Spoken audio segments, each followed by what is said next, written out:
people when I talk about prepping and keeping meat on and not going every 2 days to buy meat. They say, well, I don't have room in my freezer. And then when I look in their freezer, I'm really surprised because they have plenty of room. When this is my freezer, and I actually keep a water bottle here with the bottom frozen in ice, so it's very easy to add water in on top of it. So I'm just gonna now. These are it is 5 pork chops, 5 pork chops, 5 pork chops. This is 5 pork chops. This is 3 pork chops, and this is salami, and that's actually chicken legs that have to be disposed of because we have a dog local, and it will eat everything. This is frozen spaghetti sauce, and this is frozen carrot. No, that's yellow peppers. So I'm going to take everything out of here. Out of there. Out of the freezer. Not the door. Not the door. Because this lifts off and it's very easy for me to pull it. But what it is to fit the chicken in here. Now, this is four pork chops. This is turkey breast, which can go in the fridge. I haven't finished my last one. Pork chops. Half a bag of meatballs. Frozen peas that I love on salads. Anything of hot dogs. A pound of turkey. Catfish fillets. These are unopened, so we really need to have some catfish. I want fresh caught catfish. Now, this is ravioli. Meat. This is just beef. Miscellaneous meat. Miscellaneous meat. It's actually pork chops. Now, these are burgers that have already been formed and frozen from 7/13/27. So I'm running out of here. I'm running out of room. I'm just gonna take all the burgers put out. All the burgers and put them on this tray. Please keep the camera steady. Let me do this. Okay, these are all burgers. I got them on sale. And look at that. I got all those on sale. And why form them into hamburgers? Now, this is 1, 2, 3, 4, 5, 6, 8 pork chops. And then this is a Members Mark bone-in Boston butt. So that at some point will have to be, and for some reason I have a, just put it down. It's a nutty buddy. This was what I was trying to remove because you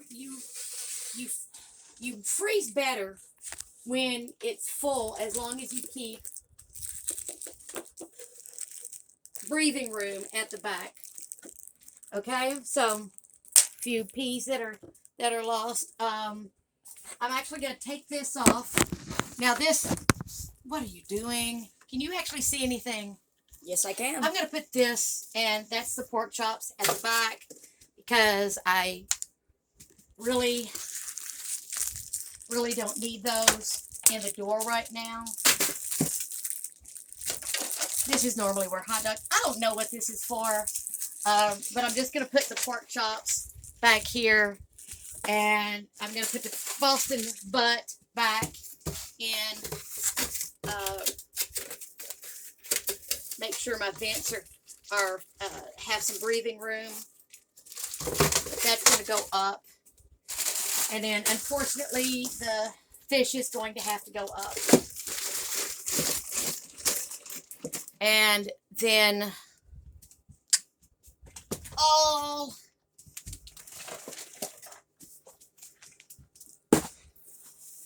now, I freeze these unwrapped for a reason. Because they will eventually get, once they're frozen really well, they will get put in outer bags. And the outer bags are just an extra layer of protection. And then I'm going to put the turkey back in here. And the hot dogs are going to go down in here. And the miscellaneous meat will go in there. Make a good stack of those. Ravioli can go on top. pork chops. Oh, ravioli, you never do stick in one place very well. And I think right there, with that in between the chicken. And it's a jigsaw puzzle when you're figuring things out and you have so much to go in. Now, normal freezers aren't like RV freezers. My freezer is very small. And I do have a larger freezer at my roommate's that can hold everything. And that's what eventually will happen once everything is frozen again. I don't have to put this in there. It's just when I buy two, I'll put one away. And then to keep these from getting messed up. Oh, wait. I have two more chickens to put in there. One in this corner and one in this corner. You can really, in a normal freezer, you can get so much in there. Now, get that fish tamed. The big thing is getting it to not spew out the door. Right there. Now, this is 10 pounds of beef, 10 pounds of chicken. That is 4 pounds, 5 pounds Boston butt roast. It's 1 pound of turkey. That was 4 pounds of meatballs. Half of them are gone, so 2 pounds of meatballs. I didn't touch. This is pork chops here, pork chops, and beef, and pepper, hot dogs. And then I still have room for this. And that's just gonna, I'll put that in the door too, right with my peas. And let's see, which one is the culprit? It is right here. And one of these may not go. We will see. And it went. That is not going to stay like that. I will be taking part of that beef because that part of that beef is actually for my roommate. So once everything is frozen, I will be taking part of that over to his house and only keeping part of that here because I cook his meals.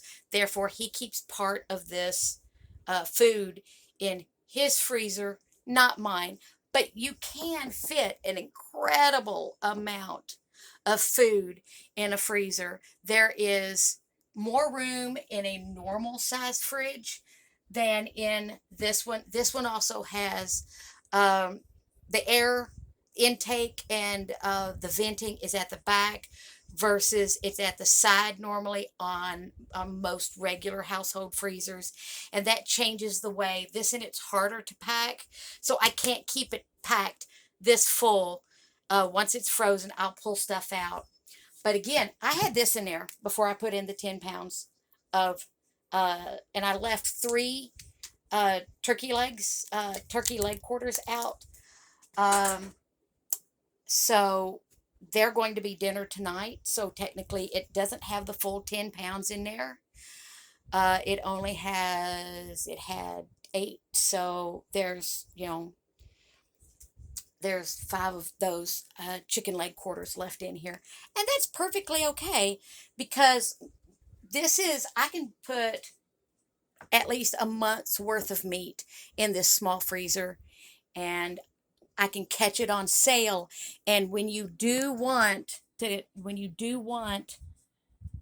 buy in bulk, you are looking for sales. You are looking for stuff that's in bulk. You are looking, say you have no chicken, why not buy extra chicken when it's on sale?